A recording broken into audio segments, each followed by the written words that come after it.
Continuing with our Benelli M2 maintenance series, in this final video we will be covering reassembly. We'll start by reinserting the trigger housing back into the receiver. Using the handle of your push pin, you can give it a sharp tap to seat it.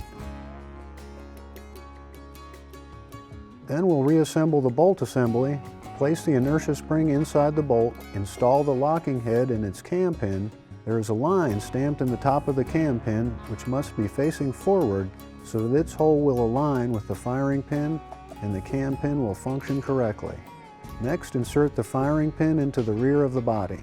Hold it in place with one hand and press its retaining pin with the other.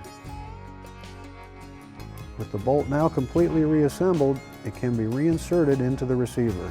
When sliding the bolt into place, be sure that its tail seats onto the action spring follower or the gun will not cycle. This is best done by holding the receiver horizontally, using gravity to keep the tail down. Then pushing the bolt rearward with a finger and reinsert the bolt handle by pressing into the bolt.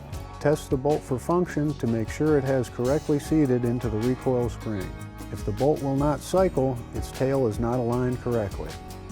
Correct the issue before going forward. With the action now reassembled, place the forearm onto the magazine tube, but do not completely install it. Only move it about a third of the way back. Mount the barrel by aligning the loop over the magazine tube and slide it and the forearm fully rearward. Drop the magazine follower into the tube, insert the spring,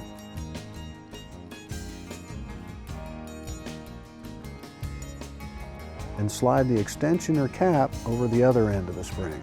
Carefully seat the extension on the tube and screw it in.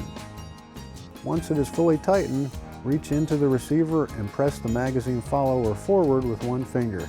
You will feel the spring inside spin and relieve any excess tension from the installation. With the gun now fully assembled, the last step will be to function test it. Cycle the bolt several times and then test the safety and trigger. Wipe down all the surfaces again and the gun is ready for another day in the field.